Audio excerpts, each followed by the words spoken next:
I so hope this finds each of you well. I'm speaking to you from my studio in West Orange, New Jersey. Really excited to have this opportunity to interview the internationally respected healer, medium, and teacher, Robbie Holz, who will be speaking to us today from Anacortes, Washington. Robbie is a frequent media guest and an author of 2 award-winning books read in over 43 countries, titled Secrets of Aboriginal Healing and Aboriginal Secrets of Awakening, both of which are incredibly compelling and filled with extraordinary insights. In her newest book, titled Angels in Waiting, How to Reach Out to Your Guardian Angels and Spirit Guides, Robbie tells the story of who, what, and why we are here on Earth, offering numerous examples of people contacting their angels and guides and the positive outcomes of this contact. I'm looking forward to interviewing Robbie about how our guardian angels and spirit guides help us turn our struggles into successes and aid us in challenging situations.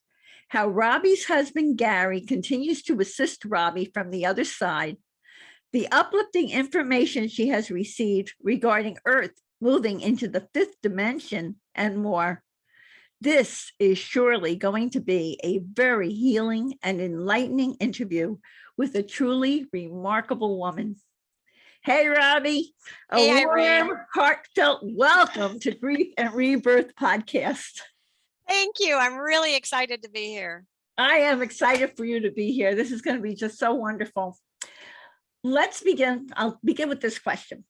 Please share the story you tell in your book, Aboriginal Secrets of Awakening, about contracting hepatitis C, your reactions to the experimental treatments for Hep C, and the alternative ways you found to survive and recover during what became the fight and spiritual awakening of your life. Yeah. Well, it's nice to be able to sum it up in a little couple minutes here rather than having lived it, because I remember that was rough. Yeah. Well, and a lot of women who have had children can relate to this. When I delivered my son back in '85, I had a really rough delivery. It was over 30 some hours, and he was in a bad position. And so the doctors, suggested a blood transfusion because they said it would perk me up faster. So I had a blood transfusion, which I didn't know was tainted with hepatitis C. And back in '85, we didn't have tests for hepatitis C, so we certainly didn't have any kind of treatment for it. So the hepatitis almost killed me. And then the experimental treatments that they put me on almost killed me. Western medicine tried a number of things that just didn't work. And at this point, I still had the hepatitis raging, but I also had fibromyalgia, chronic fatigue syndrome, temporary brain damage, and I was in bed for 5-6 months. I can't remember. It was how did that? I mean, it must have been terrible with your son. You couldn't even mother your son. Oh, and he was little. And honestly, we didn't think I was going to survive. And I, as a woman, as a mother, I was determined to survive as long as I could, so that at least he would remember me, right? Because I knew he was too little to have any memories of me. So I kind of went on this quest. Okay, Western medicine has nothing for me. How can I survive a little bit longer with these things that the doctors say are incurable? And I went on this healing journey and ended up healing myself of what they said was incurable at the time. I ended up healing myself of all of these things, and the hepatitis C they said was incurable. So I had research doctors in Seattle area following me for years. They take all kinds of blood from me every year to find out, how did I do this? And I knew how I did it, but I didn't think they were ready to hear yet how that happened. But it ended up being very closely aligned with what the Aboriginal tribes people had taught my husband, Gary, about healing, that the mind is involved, the soul is involved. So this was back, I was in my early 30s, and it put me on this path of healing. And after I took my power back and healed myself, I got this passionate drive to heal other people, to help them recognize they have powerful abilities to heal. Take your power back and wake up to ways that you may have been creating this disease and how to heal it. And so that's the path that I went down.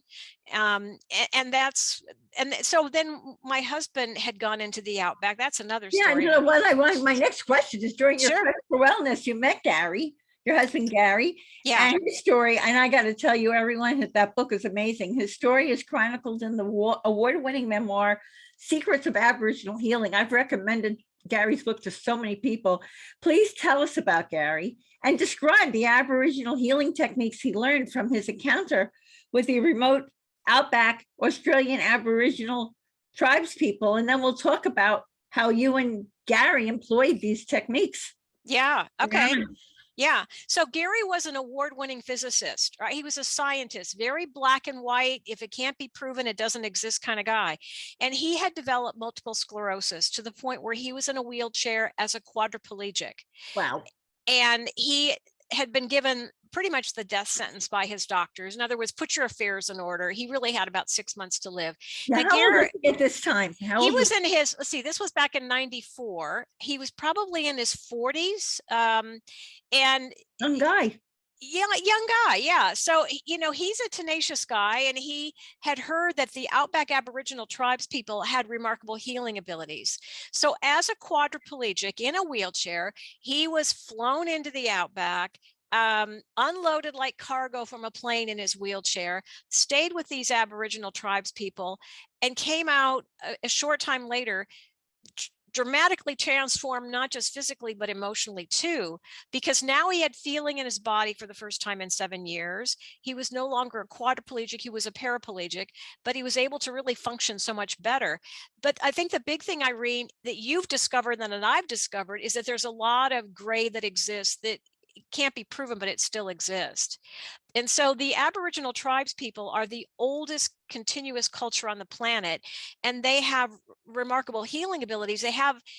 And they generously gave their healing information that had been passed down word of mouth for over 60,000 years.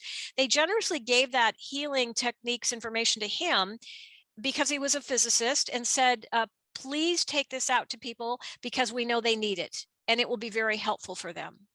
So he ended up coming back to the United States, getting his degree as in a doctor of immunology now to further what they had taught him, a master's degree in nutrition, and ended up doing and teaching what the Aboriginals had taught him. And that ended up being what you would call Psycho-Neuro Immunology, which is becoming more and more popular, where people, the science recognizes that the mind affects this system, the body, the immune system. And so that's what he did, is he practiced that information, and we put it together in a book, knowing it would help more people if we could get it out there in a book form. And he lived, so this was in 94, he went into the outback. He passed in 2007. So he lived much, much longer than the doctors ever expected. And I put that book out in his honor, kind of like you did, you know, the same. We have so many parallels. We have so many parallels between us. Amazing. I know. So I put that book out in his honor, Secrets of Aboriginal Healing, about his story into the outback, and was really shocked to discover it's in 43 countries now, because people really resonate with it. It really makes sense. Yeah. Well, the other thing that I tell people that really impacted me was that he had a very, very tough, emotionally challenging childhood, which made him shut down. So basically, when you talk about the body-mind connection, he had shut down his feeling part to himself. Yes. And so if he couldn't feel emotionally, now his body shut down also, and it seems to have matched what he mindseted, and the Aboriginals got him in touch with that part of himself, which is why so much came back. Right, exactly. Gary was raised in a very abusive alcoholic father who beat him, and he learned, he's a brilliant man, Gary learned how to numb himself emotionally until he literally numbed himself physically with MS, multiple sclerosis. And that's what the Aborigines taught him, is you have to learn to stop suppressing these emotions and release them. release them, let them come up to the surface, and then let them go. And that's when he started to heal, is when he started to realize that this suppressing takes a lot of energy and it creates disease. And so, that the Aboriginal people taught us how these emotional cores, these emotional, and this is why grief, and I think what you do is very important, because grief, we tend to hold in our chest. And if you don't release that, you could be very vulnerable for diseases in the chest area, the breast area. And the Aboriginal people will tell you, if you don't let go of that emotional core, it's like picking the top of a dandelion, it'll come right back again. So if you have a lot of grief that you're holding on to, and then you end up developing tumors, the doctors can go in and remove those tumors. But if you're still holding on to that grief, those tumors will likely grow right back again. You've got to uproot the core to that emotional challenge for you. So before I ask you all these other questions I planned, I've got a question about that. So if a person is struggling with grief and they're holding on to it that way, is what you do in your practice to help them release that grief? Help them heal? Help them realize that that's affecting them emotionally. Absolutely. And to recognize, that's why we put this information out in book form, because it got to the point where I couldn't keep doing one-on-ones and classes all the time. I wanted to get that information out. And so we've gotten it out into, like I said, 43 countries now, about recognizing how the emotions are very influential with the body. And the hardest emotions for the body to handle are shame, guilt. Those are really tough on the body to heal. People would think anger, but anger you tend to get rid of quickly, right? You lash out and it goes quickly. Yeah. Whereas grief, shame, guilt, it just hangs in the body. And fibromyalgia, I had chronic fatigue, I had fibromyalgia.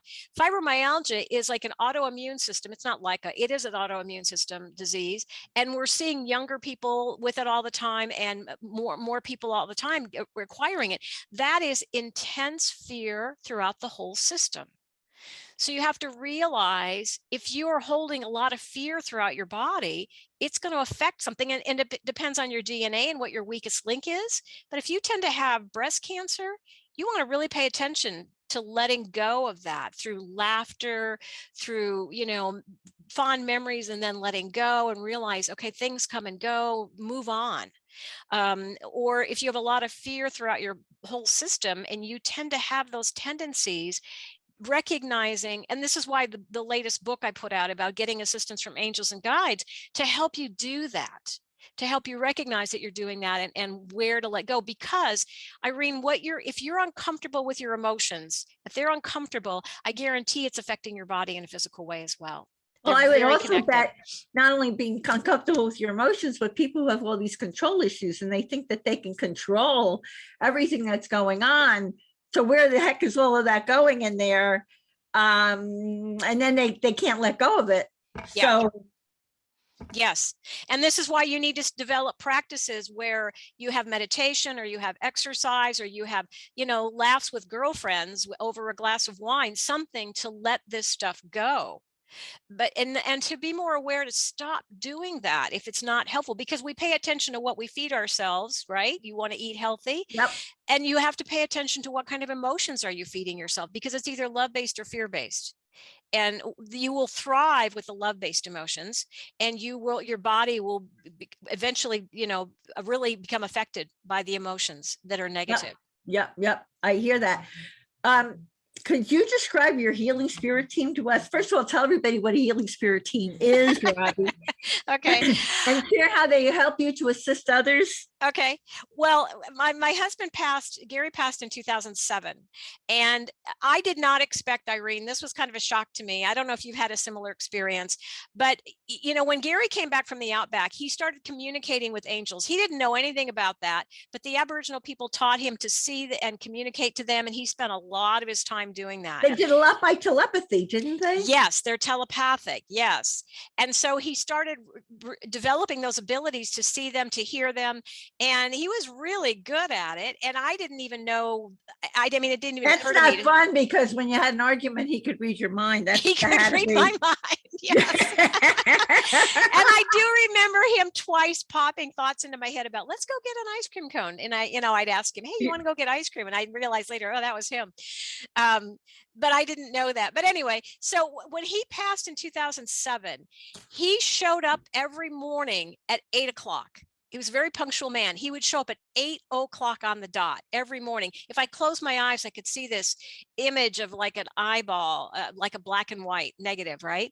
And I knew it was him because I had seen him do that before when he was still here. So he showed up every single morning at 8 o'clock for weeks, if not months. And that's when I started developing this ability to communicate to the other side. And he helped me expand that. And then I ended up developing these mediumship abilities, which so now I have. Did you work on this, or did they just suddenly they sort of came to you, Robbie? Well, it's like anybody else. That intuition is our connection to the other side, that gut instinct, that sixth sense. And if you start developing it, it's like you will start developing that intuition. You start using it, you start feeling it, connecting to it. So I started connecting to Gary more from the other side. And then over time, it just kept getting better and better and expanding to now I just communicate constantly with the other side. And I have, so my healing spirit team who connect and work through me. I have people who come to me for healing or information or clarity. I'm just a translator. They're the ones providing the information and the work, but it's headed up by an ascended master. There are a couple of archangels involved. Gary there from the other side. Deceased Aboriginals are there from the other side. That's part of the team, and that's the basic team that I work with. So they're the ones providing, the information and the healing as well. Who are the archangels? Who is the archangel you're working with? Michael and Raphael. Raphael's very involved with healing, so that's probably no surprise. No, because they both come through for me also. Yeah. No coincidence. Yeah. We'll talk about that more.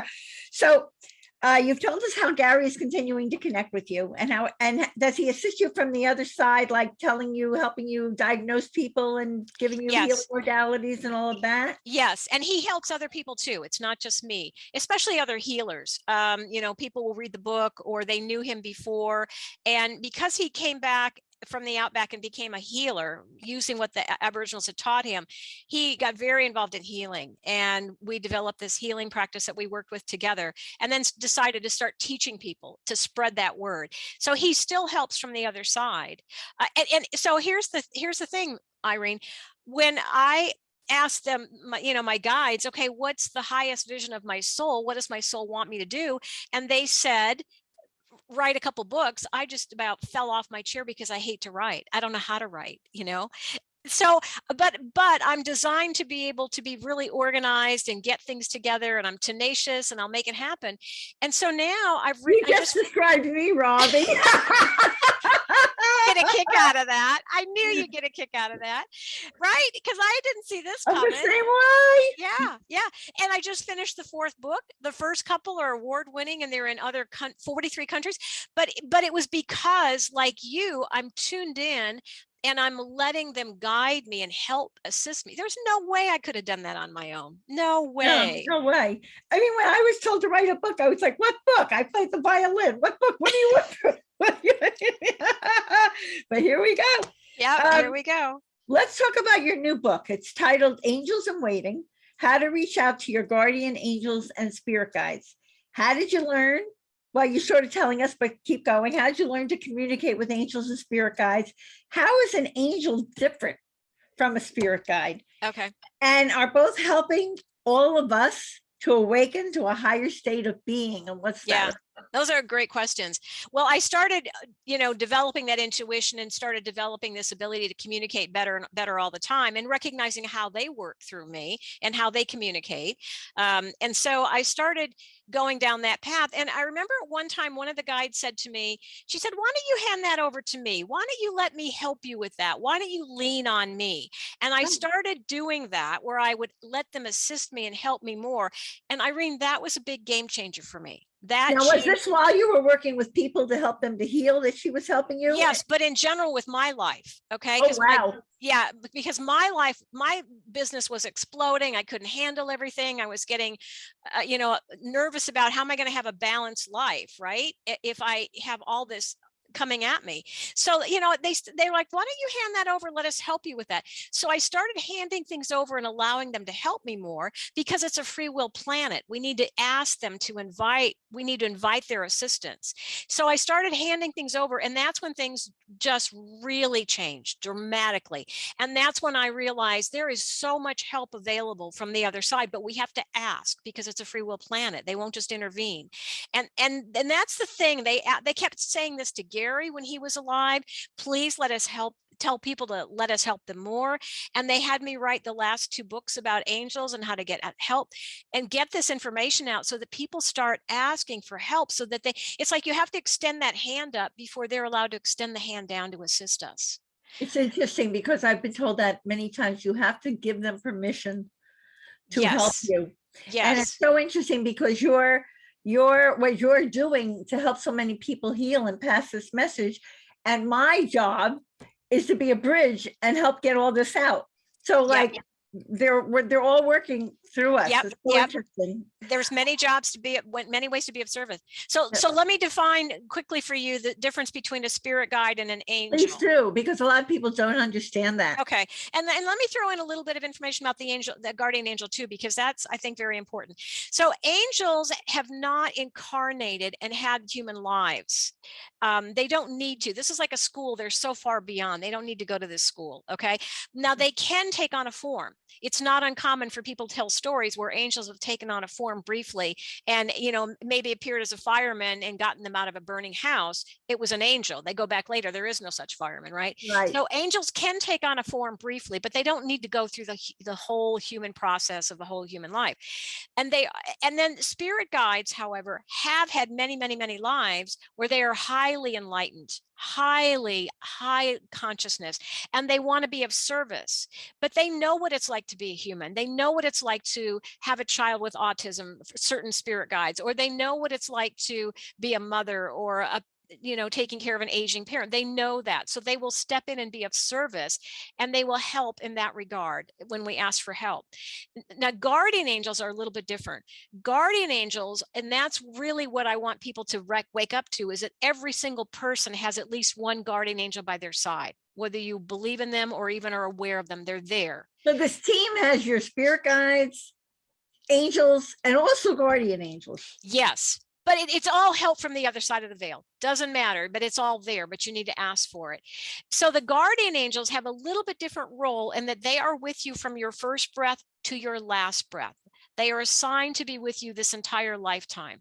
And that's a little different. Spirit guides come and go depending on what you're doing, but a guardian angel constantly stays by your side. And they are there to make sure that you are not harmed or killed or experience something your soul does not want.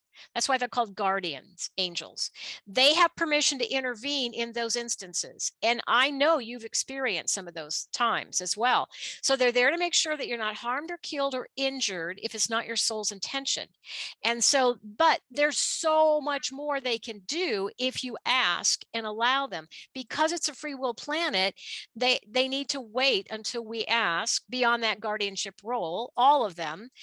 And then they honor our free will. But the thing is, Irene, this is another reason these books came out of me, is because I wanted people to realize we're creating so much more pain and struggle than our souls intended. It doesn't need to be this hard. You were intended to have this help.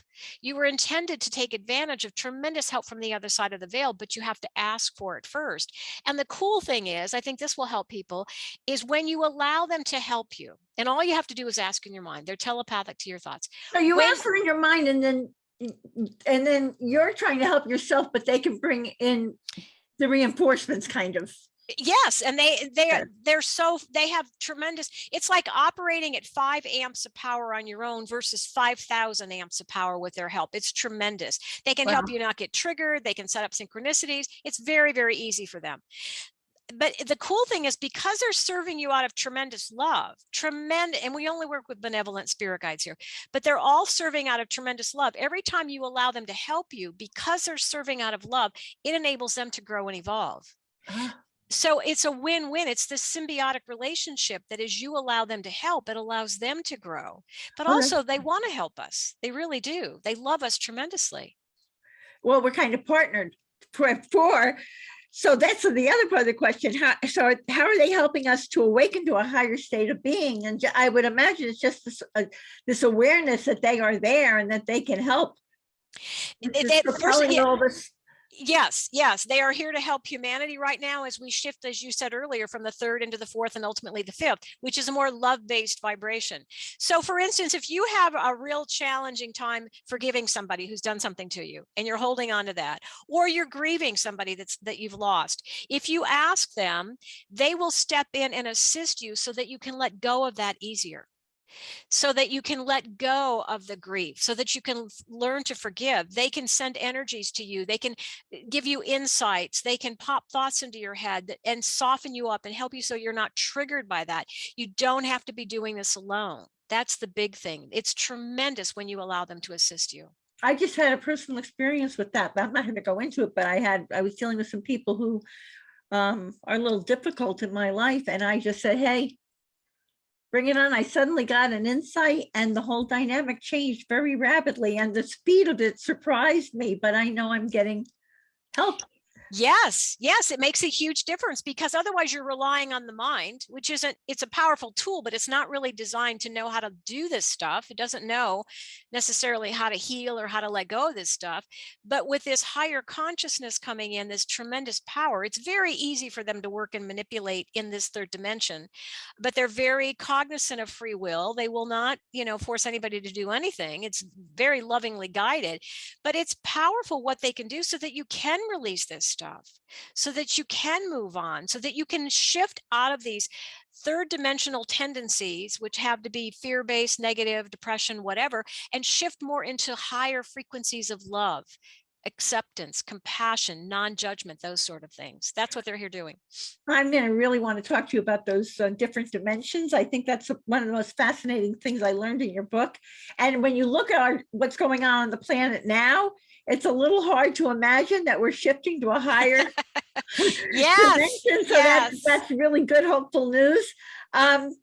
So for instance, if someone is, I'm thinking about some of your stories of angelic assistance. So if someone's having, they've been heartbroken after they've broken up with somebody or whatever. So if they say, please, everyone help me, they're going to get help to heal that wound, and also someone else may be brought their way or something like that. Yes. Yeah. And that brings up a very good point, Irene. I'm glad that you asked that.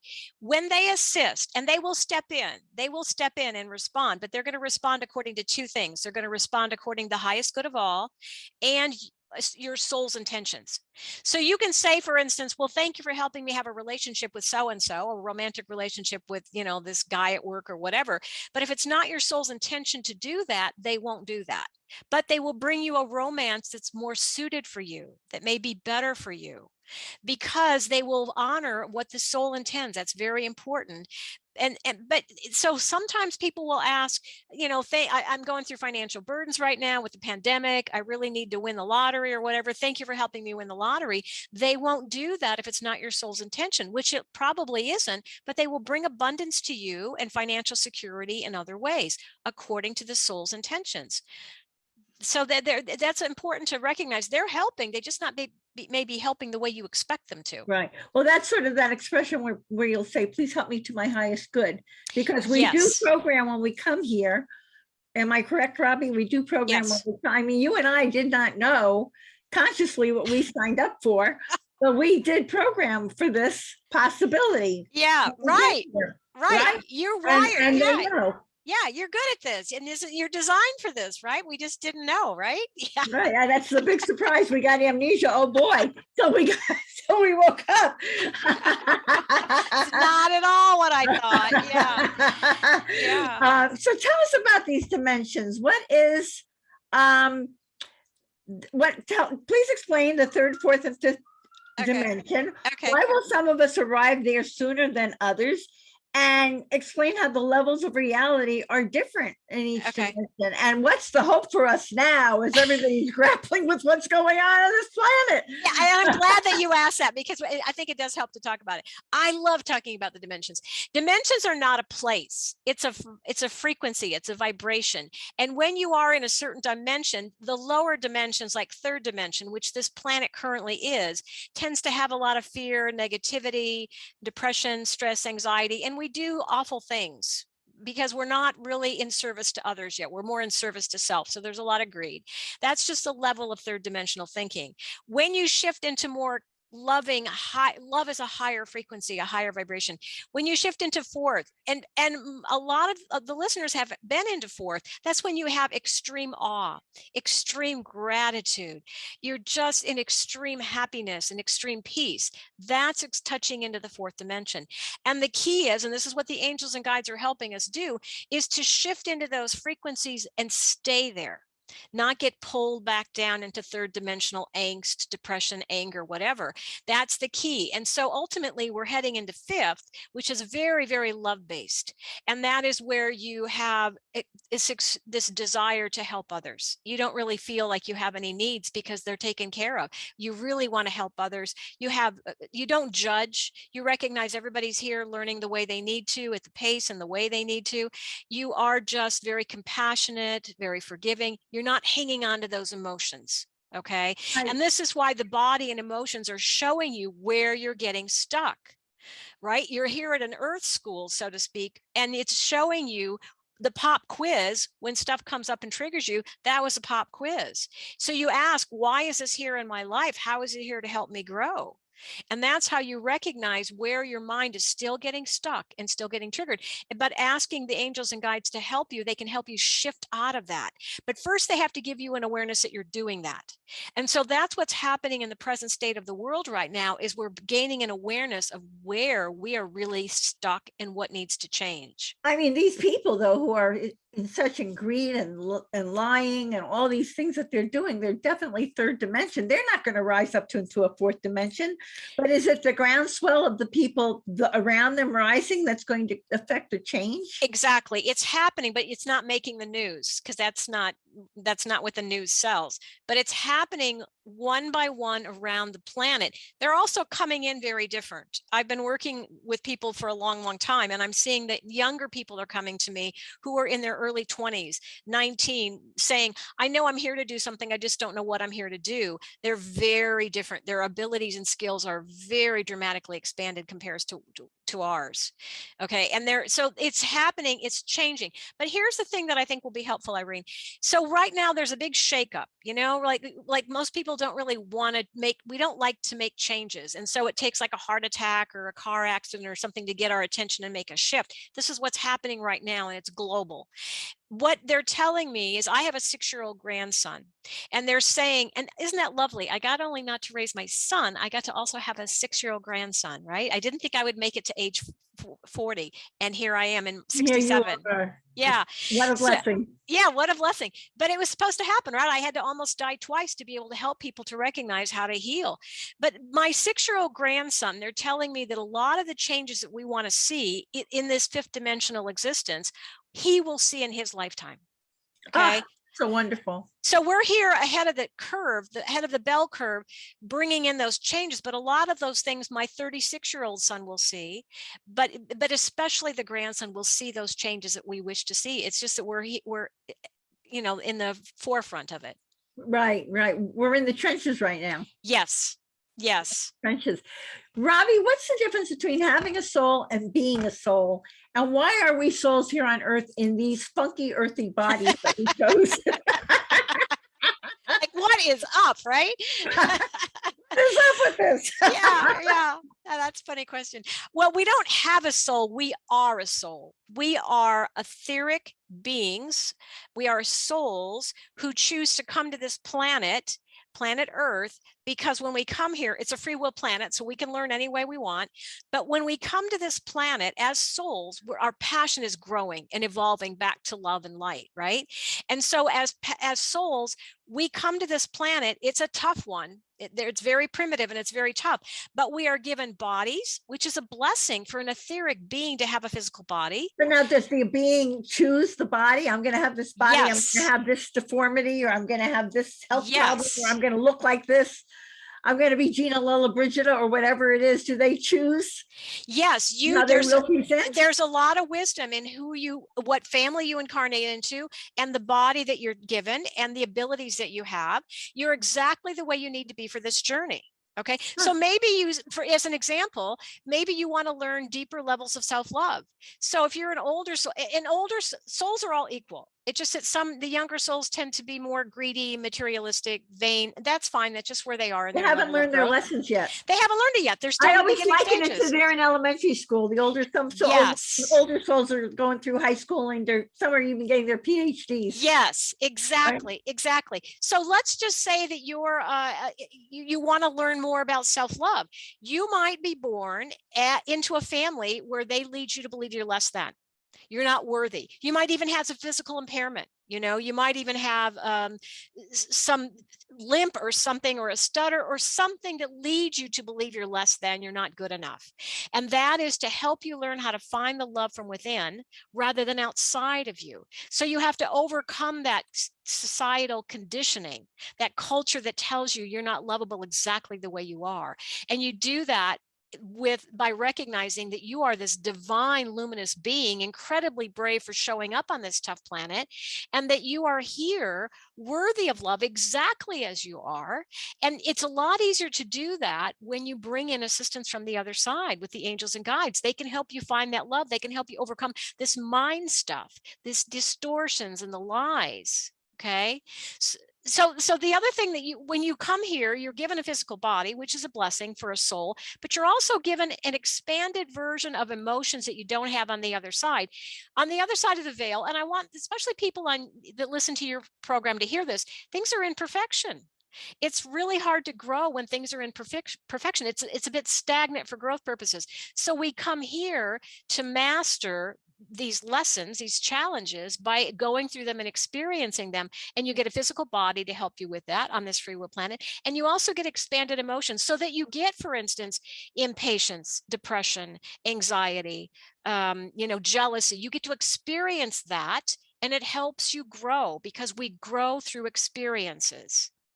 And if people choose not to grow, they'll end up coming back and learning the lesson again. Fine. Yeah.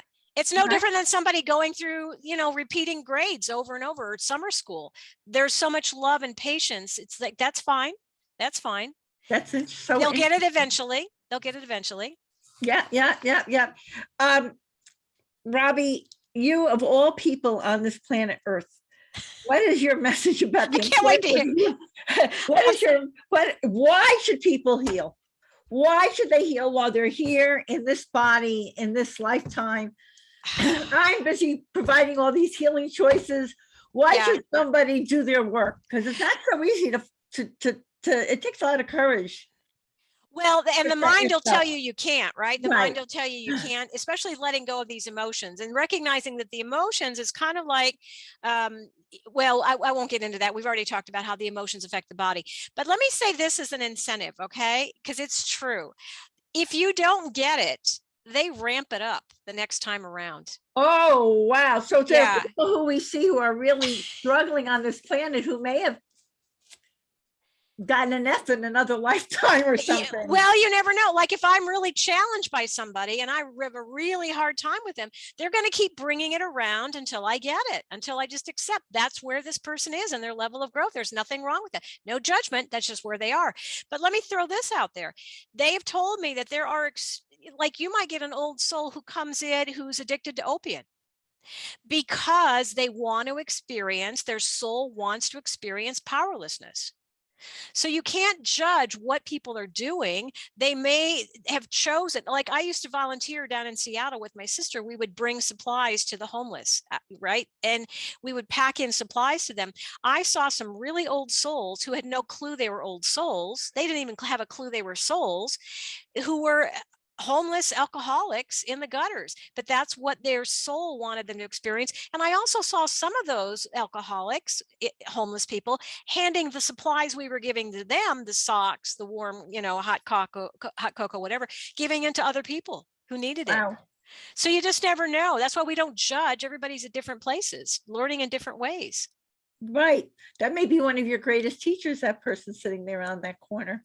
They probably, whatever is the most challenging is your greatest opportunity right there. And some people, let's face it, some people in our lives are offering us opportunities for growth, just huge, but they're there for a reason. And usually they're family members, because you can't get away from them. Yes. Yes. And it really does help when you look at them and say, okay, this is really not good, but what am I here to learn from this? And maybe I'm going to change how I'm approaching it. What are they here to teach me? Exactly. You might have a person in your life who's extremely controlling. And so they're here showing you so that maybe you don't have to go through that yourself. You can observe it and say, no, thank you. I don't need to do that. So those people are helping you recognize lessons without you having to go through them. Fairly fascinating. Tell everybody all the ways to connect with you in Holz Wellness. And I know you do mediumship sessions, so talk about that and your other services. And I absolutely cannot imagine that you're helping every single person who comes to Holz Wellness to heal these days. You must have people who are with you. Do you train them? How does that work? You know what? Here's what it is, Irene. I have this guide, this beautiful spirit team that guides me, and they tell me who to help and who not to help. And so we don't really, I get an awful lot. I mean, I'm constantly being bombarded, but they're the ones who decide who's ready, who we can help, who we're not supposed to help, because that's the first thing Gary would do, is tune in. Am I supposed to help them? Because sometimes it's the soul's intention that this is a catalyst for them to pass over, right? So people can reach me, and there's a lot of information on my website. There's a lot of information about healing, how to self-heal, how to remove emotional cores. We try to get as much of this information out as possible to assist people. And so all of this is on my website at holzwellness.com. HOLZWELLNESS.com, holzwellness.com. So there's a lot of info up there for people, free. So they can reach out to you and you'll say, I can help you, or I can't help you. I'm really told I can't help you. Yeah, absolutely. I have to, and don't read anything into it, but if the guides are telling us, no, we can't help you right now, that's I'm not your path. Right. There may be other paths that are better for you. Yeah. Oh. And what is the Robbie Holz tip for finding joy in life?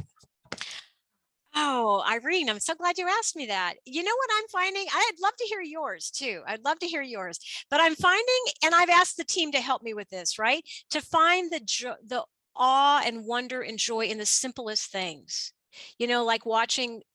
We have a lot of, I'm in the San Juan Islands, and we have a lot of geese that fly in formation. Just watching that V, that perfect V, just grabs my heart. That finding joy and awe in the simplest things, and it's nature. It's usually, for you, it's really nature. Yeah, looking at a leaf and how it changes, and trees. Oh my goodness. Yes, absolutely. Yeah. Well, as far as me, I'm just grateful to be alive. Just like you, I almost died. I'm here. I just recently had healing for my eyes. I'm able to see really well for the first time since I was 4 years old or something. Wow. I just look around the room and I go, thank you, thank you, thank you. I just am filled with gratitude. I have young grandsons also. I look at their faces and I go, thank you. I can not only see them, I can embrace them, I can enjoy them. Yeah. I'm just very grateful, for everything that's in my life. I'm in a constant state of thank you, thank you, thank you. Yeah. That's beautiful. That's beautiful. So Robbie, many in our grief and rebirth audience are aware that I too had a spiritual awakening. And my husband's soul is now assisting me on the other side, like Gary is with you. Yeah. That my book, They Serve Bagels in Heaven, and this podcast are devoted to healing and part of a divine plan between us. I was so excited to learn that your husband, Gary, who's been assisting you from the other side, is an active part of your healing spirit team that guides and supports you as you help people on their healing journeys. Yeah. I encourage every single person in our Grief and Rebirth podcast audience to read your 2 incredible books about Aboriginal healing, and to also read your newest gem, Angels in Waiting, How to Reach Out to Your Guardian Angels and Spirit Guides, which teaches us that there is a guardian angel and a celestial board of advisors assigned to each one of us from birth, and guides us to ask for their help to bring positive changes into our lives. What a blessing. Amen. And you're a blessing too, Robbie. Oh, so are you. Thank you for this extraordinary interview that has brought us healing insights, made us aware of the important roles our guardian angels and spirit guides can play in our lives, and has enlightened us, especially as we begin to enter the 5th dimension, which is the dimension of love, of living totally from the heart. And wow, I can't wait. Wow. It's happening. It's happening. And here's a reminder, everyone, that you can see the show notes and all Grief and Rebirth podcast episodes on ireneweinberg.com. And make sure to follow us and like us on social at Irene S. Weinberg on Instagram, Facebook, Twitter, and YouTube. As I like to say, to be continued, many blessings, and bye for now.